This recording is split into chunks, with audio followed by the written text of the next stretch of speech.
Mother, man. Hi guys and girls, this is Pepe from HateSphere and you're listening to Murder Metal Mayhem. Spreading faster than a case of the clap in a trailer court. Able to shatter eardrums within a 666-mile radius. A podcast more brutal than all the rest. It's Murder Metal Mayhem!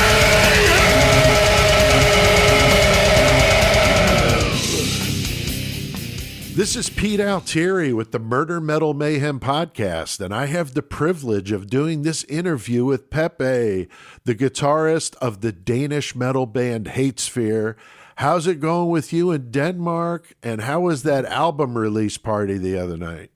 Oh yeah, actually I'm doing fine, we're doing fine, and Excellent. We had not only one but two release parties. So, two of them, wow. Yeah, actually yesterday as well, so...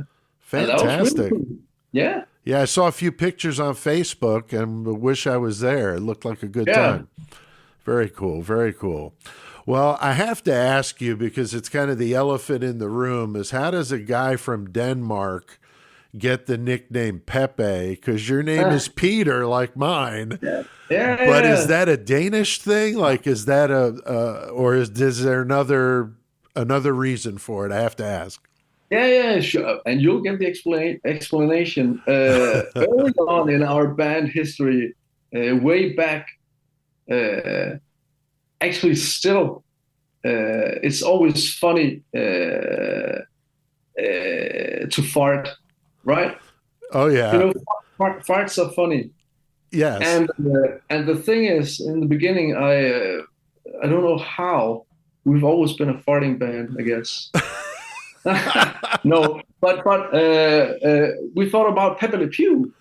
You know the. That's hilarious. I actually wondered if that's where it came from, because that was the first thing that came to mind, but not in regards to farting. I thought it was that you were chasing girls around like he did. That's what I thought. I could. Oh no, but and I guess every band, I think farts are the funniest things around. So. I actually think that's where it came from, and that's hilarious. It's stuck to me for the past 20 plus years. So, well, there's worse things you could be known for, right? Yeah. That's great. That's great. Now, it's amazing that you guys have been around for more than 20 years, and you're getting ready to drop, I think it's the 11th full-length album, Hatred Reborn, on March 23rd, which, obviously we're doing this. That just passed. And I've had the chance to listen and review it. I mean, it's amazing. And I just wanted to know, how did the recording of that go? I mean, did you guys record that at home, like a home studio, or did you go to an actual studio? Yeah, we're in that sense we're old school. So I mean, when I write music, I do it here at home, right out there in my basement, in my little, well, it's not a studio, but I have my own recording equipment, and then I just do some demos, guitars only, mail it to the band, and we go through them in the rehearsal room. And when we've done the songs and recorded, like, we always do some crappy rehearsal recordings just so we can remember the songs, how we did there. And then we, of course, when we have enough songs, we go to the studio. And we always, we have to book ahead, the studio ahead. So we always like to work under pressure. Right. So we knew that we were going to record in the first. Actually, we split the recordings this time around again, actually, like we did on the latest album as well. Okay. So we recorded it in two rounds, as you can see. So we recorded it in October and early December. So we had like some space in between to write the last songs, actually. Okay. Yeah. So yeah. Cool. So we went to Madsen, who has done like the latest, I don't know, 5, 6, 7 albums with us. plus actually our second demo as well. So two is way back. It's going way back. Wow. The album production, all your stuff I've listened to is tremendous. So he does a really good job recording you Yeah, guys. cool. And I mean, the recordings went super smooth because we know each other way back, and it's like it's not only it's a relaxed atmosphere, but it's a obviously a professional atmosphere as well. But it's I think we like the coziness and the Yeah. mixed with yeah to his coolness, I guess. Yeah, there's a lot to be said for having a good, rapport with the people that are recording you, and you guys know each other, and he knows what Yeah, you're supposed to sound like, you know what I mean? Because it's hard to yeah. capture metal, I think, in a sanitized digital format and have it Hmm. capture that raw power that it has live. Right. So I think there's an art to being able to capture that in a recording. So that's not Yeah. easy to do. Yeah. And two is he played way back. He played in his own band as well. So he's not only like I mean he That knows the helps. scene. He knows, and he's been doing this for lots of years. That's And cool. it's just like yeah, as you said, it's difficult. It's better. Like I like to be in the studio. Two is right there.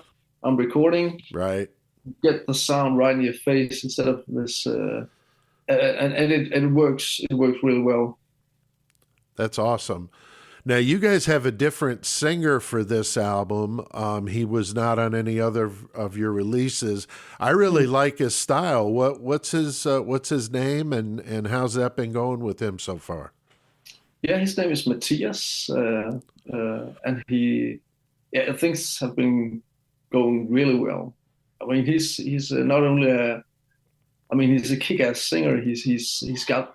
I think he's spiced up our sound a lot because he's got a more raw, a more crazy vocal style. You didn't pick Uh, him because of those cool long dreadlocks, did you? no, no, no. It's cool though. I mean, it looks Yeah, awesome in a video, that's for yeah, and sure. he looks awesome on He stage. does. He's He's cool got a on good stage, command. I and just thought he was. yeah, It looked cool, So I didn't know if he scored any points with the cool hair. good. Obviously, yes. That's good. And is he somebody that you guys knew from another band, or how did he come to be part of this Yeah, band? actually, again, it was we tried. We thought about lots of people, and it's difficult, I guess, because we wanted a Danish guy.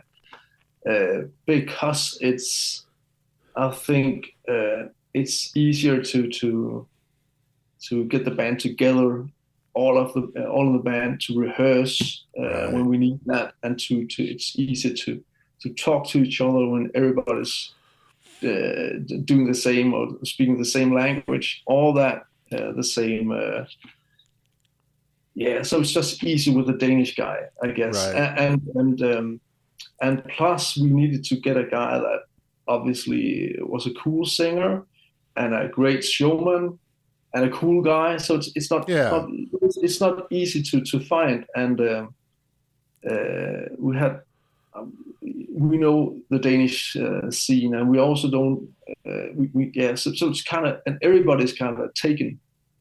Right. So we needed to yeah we really thought about what we could do, and then I asked Tue again if he had any ideas, and he actually came up with Matthias because he'd been recording with his other band and another project as well with Tue a couple of times, and he had like a really good impression of him. Oh, So he actually came up with the idea to try to ask him, and when I asked him, he seemed really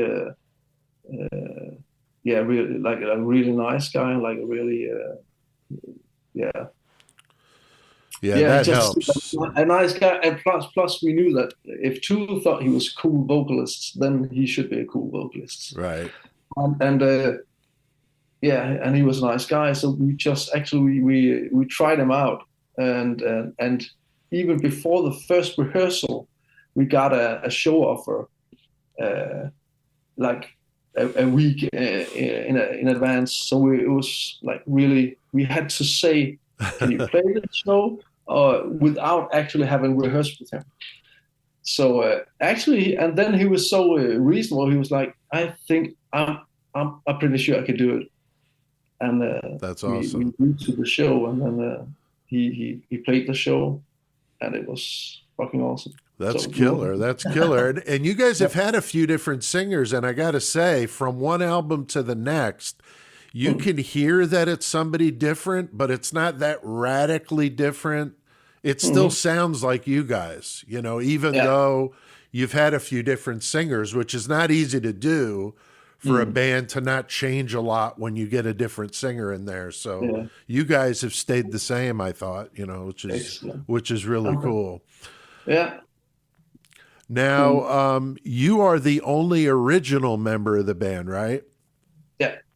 So how has that been? I mean, I'm 56. I don't play anymore, but I did for a really long time. And it is tough to kind of stay with the times and to keep yourself current. But any secret, any sort of drink that you have that gives you special powers to be able to do that? I don't know. I mean, I think I just think that we do the music that we find cool, and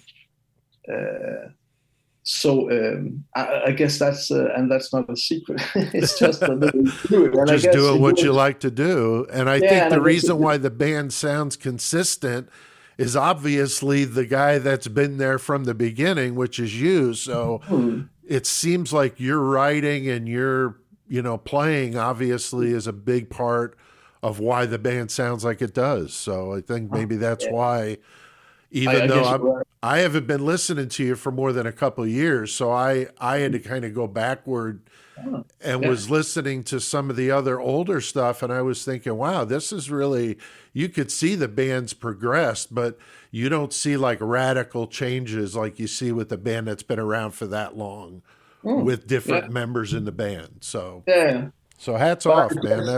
That's not easy to do. No. That's for sure. Now, I have always wondered with bands, what's the songwriting process? I know you said you've got a little home studio, you record your guitar stuff, but do you guys do everything remote and then get together and jam together, or how do you guys do that? Yeah, we the thing is, I write all the music here at home. Okay. And then well, the music as I think it should be, and then I mail it to the other guys, and usually they say it sounds cool. Right. Actually, do you do it to like a drum machine or just you playing? Yeah, actually, just to a click track, because Perfect, I'm really bad at. Yeah, I'm really bad at. I don't know how. Okay, I'm not only bad. I don't know how to do the drums or program the drums. So that's so easy. It's only me and a guitar, and then right. And it could be. I mean, and sometimes I mute the clicks, so it's only guitars. But I mail it to the other guys, and they. So they know what we're gonna work on next time that we're gonna rehearse, and then we rehearse and go through the song, and maybe we add some extra, and maybe we take something out, but at least they know kind of how it's gonna sound. That's cool. So that's how we do it nowadays. Okay. And sometimes when we are rehearsing, like every other band, I don't, but at least with us, it's like, and sometimes we come up with something on the spot as well. But as we work right now, it's me writing stuff, mailing to the other guys, and then we go through the song in the rehearsal room, and then it's that. Actually, we usually only need one rehearsal to do a song. Oh, that's great! Wow. Because then we know that we're gonna write a whole album, so we don't want to. Actually, we're not.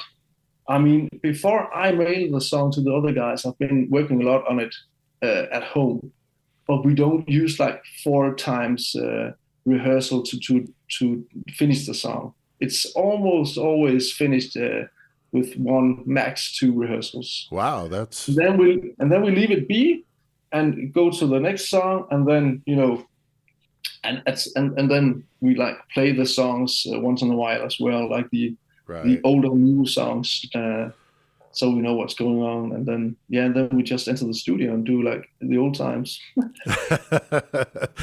Now I gotta say, Denmark is not that big of a country, but holy shit, there are some absolutely great bands over there. I mean, I interviewed Killing, which is a great young band.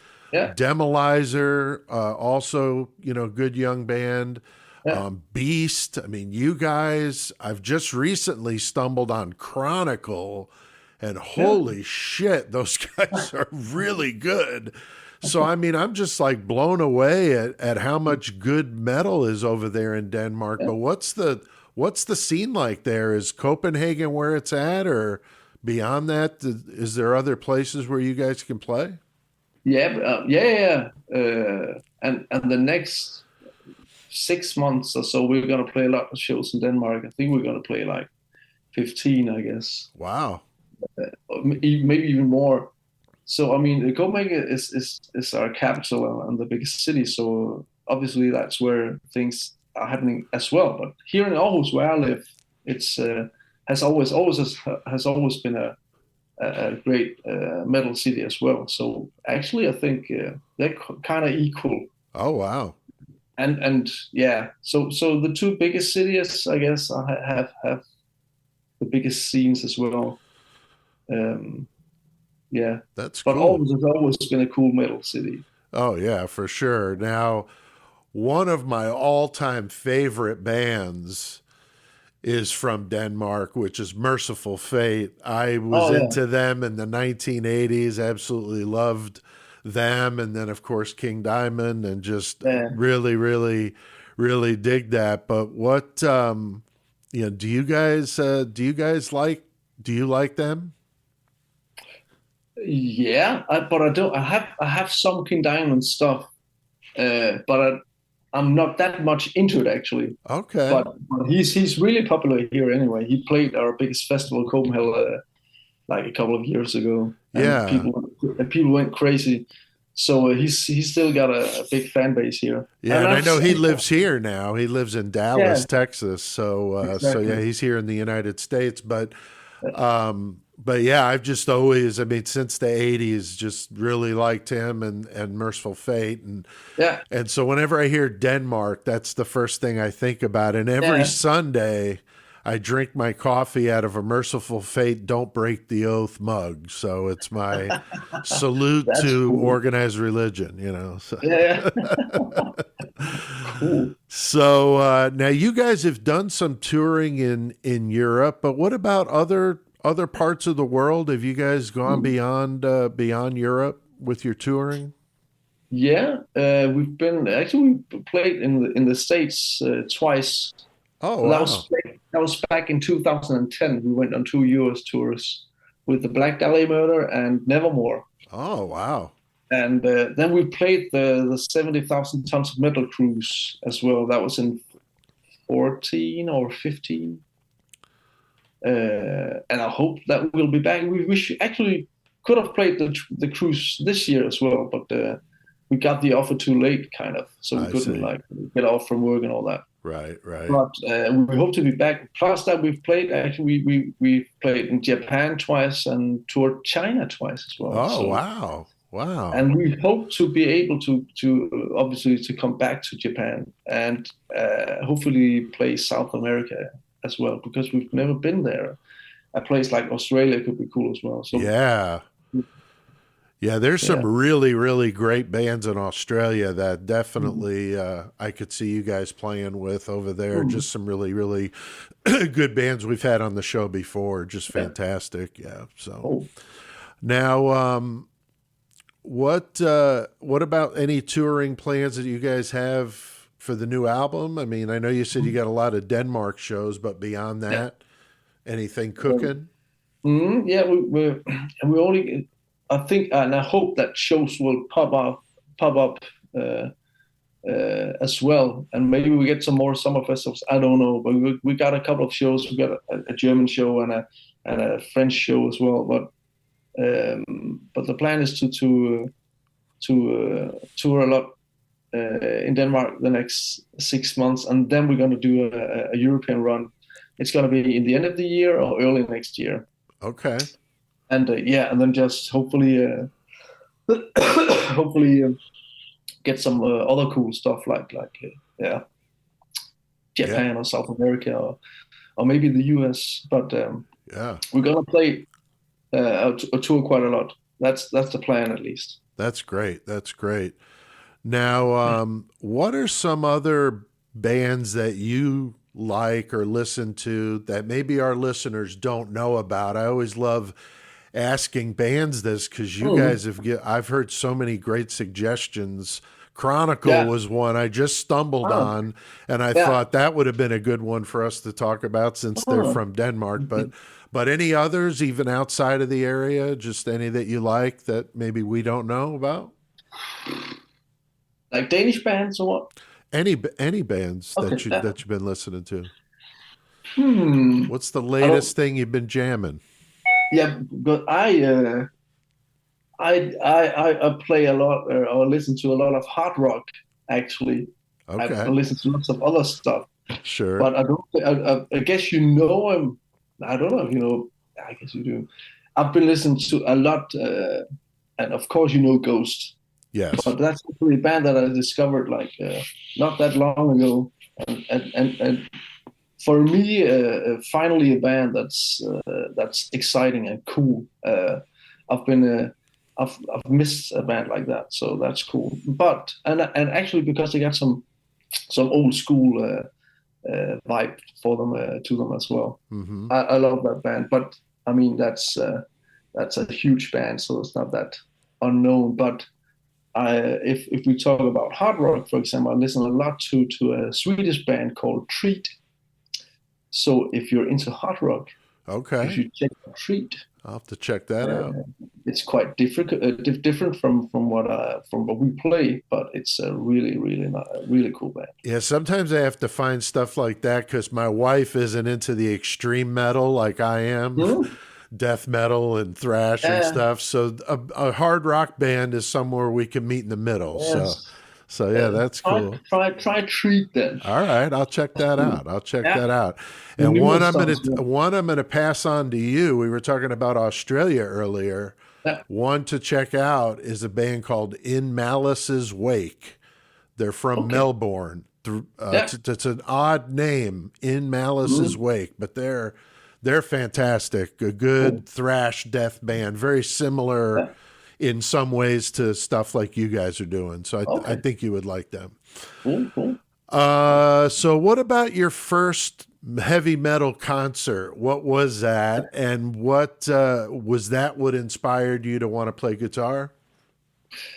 I think I was inspired before that because I knew I had a classmate that played guitar in a hard rock band. So I was already kind of there and listened to some local radio stuff, which had some cool songs. At that time, I didn't know what the bands were called, but I knew I was recording the radio shows like on my cassette with all the cool songs. Right. And then I think the first metal show was here in Aarhus with a Danish band called Invocator. Plus Paradise Lost. Okay. And that was just after Icon was released. So that was in '93, I guess. And that was really cool. That's awesome. Yeah. And then the shows just popped up. Oh yeah, nonstop. A lot of shows, and the guitar playing got a bit more serious. Right. And the band. It took some years, but the band got better, and then we could finally do some decent shows. Well, I always like to share my first concert. I'm older. Like I said, I'm 56, but my first show was 1983. Iron Maiden, Peace of Mind. That was an amazing tour. So that was Oh, my yeah. introduction to heavy metal. Yeah. And then the following year, I got to see Metallica on the Ride the Lightning tour Oh, yeah. with Wasp and Armored Saint. But Metallica headlined, and it was a blizzard. So there was only like 200 people there. So I Oh, got to see good. Metallica with 200 people, and I Yeah. was like an arm's length from Cliff Burton. And Oh, I cool. just had started playing bass, and I was just blown away Yeah. at him doing the bass solo and the wah pedal and all of that. And I was like, holy shit, you know. So Oh, yeah. between him and Steve Harris, and I became a bass player, and that's when I started Yeah. playing bass. So Ah, so yeah, so I always like to share that, especially with the young bands that tell me their first metal show was like in the 2000s, and I'm like, yeah. God damn, I'm old as hell. Let me tell you about back in the day, you know, that Yeah, kind of thing. exactly. So yeah, it's kind of cool to have been around that long and been there when, you know, a lot of this stuff was first coming out, which was Yeah, pretty cool. yeah. Now, some people say that streaming has really hurt bands, and I could definitely see that. And then some Mm. people say it's helped bands because of all the exposure. Yeah, So, I mean, I probably wouldn't have heard of you guys had it not been for that, you yeah. know. Heard Yeah, about you, clicked on a link and listened, and, yeah. you know, that's how it happens nowadays. But Hmm. what do you think about that? Yeah, I'm kind of yeah. I know I can see both sides. It's so easy for to interact with fans online because you can. I mean, Right, just just what we're use doing your now. phone. Yeah, You like know, we I do mean, we're now. able to do this in Yeah, different time plus you zones, just different parts of yeah, the and you world. It's just pretty cool. yeah, and you just need your phone, right? You Right. got everything there, kind of. Um, the downside is that there are so because it's so easy.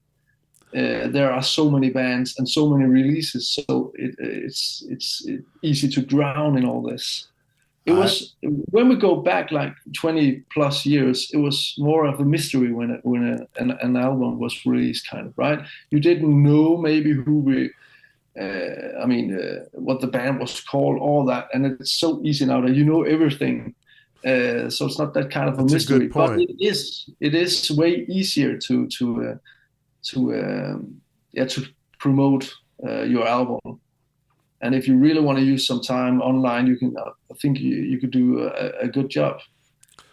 So you can, but it's always easy to do online. But I mean, the most important thing is to be able to show it live as well. Right. And it's always, I mean, you can play in a band but never play live, kind of. Uh, That's but true. uh, but that's the coolest thing, though. You need to go out play live. Yeah, I agree. But I know it is easy to promote your songs. It is easy, for example, that you could get familiar with us without really doing that much, kind of, right? Hmm. You don't need to buy a magazine with a CD attached to it, right? You just Right. need to open, go online, and you'll find a link really easy, right? Hmm. Um, but yeah, but the thing is, you also need to tour a lot because you don't make that many money, right? I don't Right. think I don't say that we made a lot of money before, but I mean, somebody needs some money to make the things go around, right? And to Right. record and all that stuff. So Yeah, I had a friend of mine say, "Oh, I saw your band on Spotify. You must be making all kinds of money." And I said, "Man, I haven't yeah, seen a no, penny from any exactly. of that, you know, and I've been on probably 15 albums in all the time I Mhm. played, and I've never seen a penny from it, Yeah, from streaming, that's for sure. So yeah, yeah, I mean, it sucks for that, but you know, yeah, like yeah. you said, But it's not but like any of us were getting rich selling no, no. CDs, but it sure helped, you know, and Yeah, that's why I but try to support the bands by, you know, buying T-shirts, doing yeah, things like that, or physical. You know, some guys are into vinyl. I mean, I think it's great that mm, bands are doing what they can to, you know, yeah, make some money. I love Bandcamp because you can download it. I pay for the digital download, but mm, at least I get the high quality stuff and stuff we use here on Murder Metal Mayhem, but also for yeah, my own listening. It just sounds better with the higher quality MP3s than whatever you're going to get on streaming. That's for sure. You know. Yeah. So, But I mean, it is cool though that it's so easy to promote your own stuff. So in that sense, it's cool. Yeah, I mean, agree. It's easier, and it's easy to gain fans in North America or South America or wherever, because everybody's online. Right. So in that sense, it's cool. Yeah, and I'm just like, in that sense, I'm also quite old school. So I really like to have it physical, to be able to feel the album, to I agree. to Read the go liner through notes. the book, like exactly. Yeah. Now, I always ask bands this crazy question, so hang on tight. If you had to pick somebody to die in a HateSphere mosh pit, would it be Justin Bieber, Kim Kardashian, or David Draymond of Disturbed? Any one of those three you could pick, they're just going to get trampled in a HateSphere mosh pit. And you're not going to get sued or anything. So. Yeah, no, I know. I don't know. I really don't know. If I was like a reality TV fan, right? I guess, or hater. It should be the Kardashians, right? Right.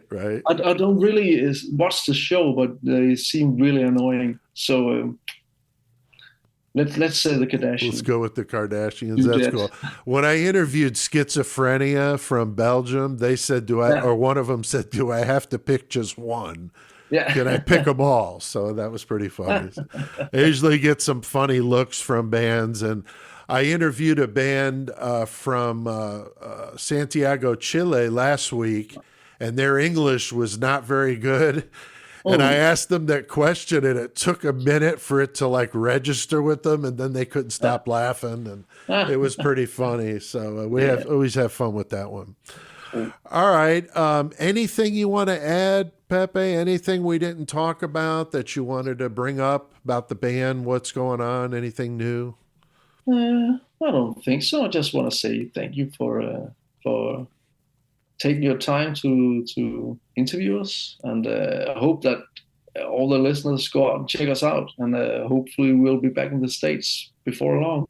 That's fantastic. Well, we have like 80% of our listeners are U.S., but we have 20% in other places. So, cool. So hopefully we get you guys some attention, and definitely, if you're listening to this or watching this, because it's going to be on our YouTube channel as well, go to the episode description. I'll link to these guys there so you can get a hold of them, get on their Bandcamp and support what they're doing, and check out this new album, Hatred Reborn. Now, I've got, a song queued up. It's my favorite song from the new album. It's the title track. This song slams.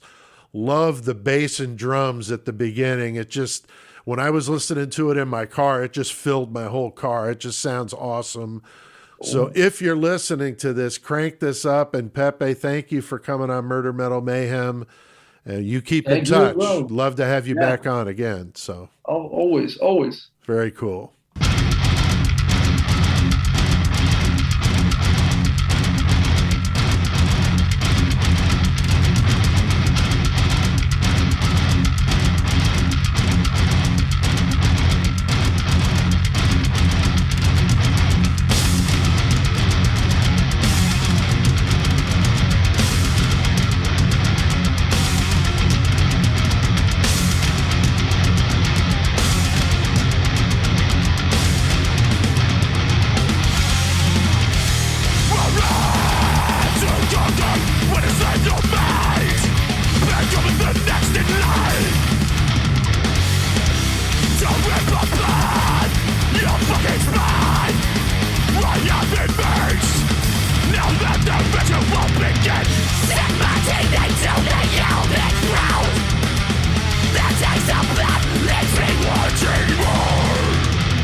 Man.